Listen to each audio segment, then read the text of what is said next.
اپنے بچوں کی پرورش کر. اپنے بچوں کو ضروری نہیں صرف یہ نہیں کہ مدرسے کے حوالے کر دیا, اپنے بچے کو یہ نہیں کہ 5-5 4-4 ہزار فیس والے اسکول کے حوالے کر دیا.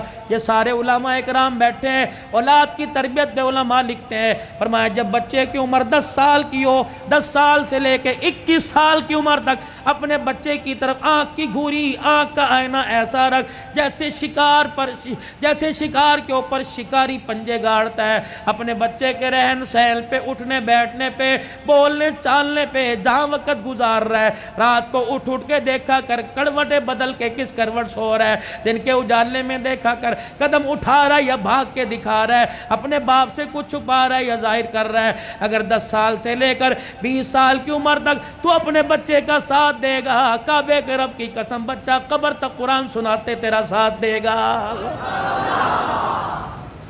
وگرنہ حال یہ ہو جائے گا, اللہ اکبر, جنازگاہ کے باہر کھڑا ہو کر ہاتھ پہ ہاتھ رکھ کے کھڑا ہوگا. محلے والے آئیں گے, ریڈی والے آئیں گے, دکان والے آئیں گے, رشتہ دار آئیں گے. صبح سرد سے رشتہ دار آ کے جنازہ پڑھ کے چلے جائیں گے. بیٹے کو کہیں گے, پڑھ کہے گا مجھے باپ کو کندھا دینا تو آتا ہے لیکن میت کے اوپر مجھے جنازہ پڑھنے کی دعا ہی نہیں آتی ہے. اللہ سے خیر مانگو اپنے بچوں کی.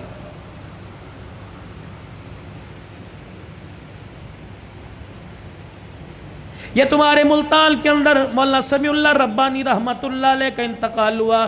مولانا میں ان کے گھر کھانے کے لیے ایک دن ملاقات کے لیے چلا گیا.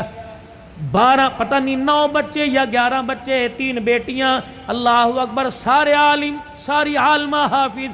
پھر آگے ان کے پوتے دوتے, خاندان میں میل جول والوں میں 65 کے قریب بچے بچیاں تھے. ان میں سے اکثر عالم تھے, باقی سارے حافظ تھے. میں ان کے گھر بیٹھا, بیٹھنے کے لیے کرسی کوئی نہیں, چرپائی ٹوٹی ہوئی, شلوار کسی اور رنگ کی, کرتا کسی اور رنگ کا.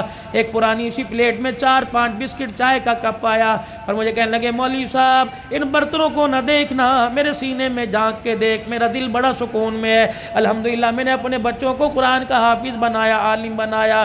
یہ تو میں نے اس کے گھر کے حالات بتلا دیے. اللہ اکبر, جس دن آج سے 3 سال پہلے دنیا سے جانے کا اس کا وقت آیا, 5 بچے اس وقت گھر میں موجود تھے. کچھ بچے لاہور میں خدمت سر انجام دے رہے ہیں. میرے عزیزو, باپ کی تو بعد میں سناؤں گا, بیٹے مولانا عبید اللہ کی سن لو. عشاء کی نماز پڑھائی, سلام پھیرا, کہنے لگے اللہم انت السلام و منک السلام, تبارک ربنا و تعالیت یا ذا الجلال والاکرام, وصلی اللہ تعالی علی رسول خیر خلقی محمد وعلی آلہ وصحبہ اجمعین برحمتک یا ارحم الراحمین. یوں منہ پر پھیرے ہاتھ, یوں بیٹھ گیا. لوگوں نے ہلایا, فرمایا اب کھڑا نہیں ہوگا, اب تو قیامت کی صبح کھڑا ہوگا. لے اتنی جلدی مر گئے. جو کام کرتے مرے گا وہ کام کرتے اٹھے گا. قیامت کا دن ہوگا, اللہ اسے عشاء کی نماز کے وقت مصلی سے اٹھائے گا. اب باپ کا حال, مفتی سیف اللہ صاحب, میں تعزیت کے لیے گیا, مجھے کہنے لگے مولانا ابا جان کا انتقال کیسے ہوا؟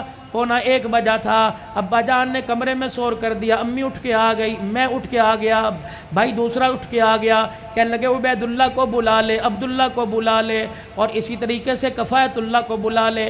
جب 5 بھائی باپ کے کمرے میں 1 بجنے میں 10 منٹ تھے, ہم کمرے میں آئے. کہنے لگے بیٹو مجھے ایک جماعت لینے کے لیے آ رہی ہے. میں تیار ہو کے وضو کر کے بیٹھ گیا. میرے بچوں, میں نے قرآن تمہیں اس دن کے لیے پڑھایا تھا, آج مجھے سارے کے سارے سورہ یاسین پڑھ کے سناؤ.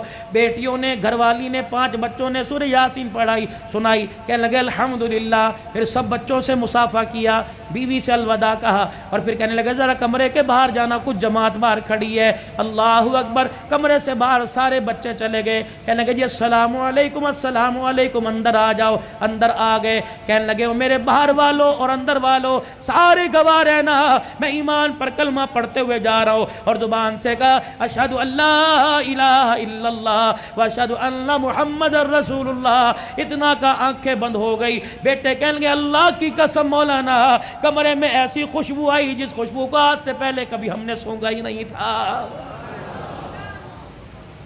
خیر مدارس کے اندر میرے عزیزو جنازہ ہوا، اللہ اکبر، کہنے لگے جنازے کے اندر عوام کا تو رش تھا، لیکن 2200 کے قریب علماء اکرام شیخ الحدیث موجود تھے۔ میرے عزیزو ان کے کندھوں پہ جو اللہ والا گیا ہوگا، قبر کی مٹی میں نہیں گیا ہوگا، سیدھا جنت کے اندر گیا ہوگا۔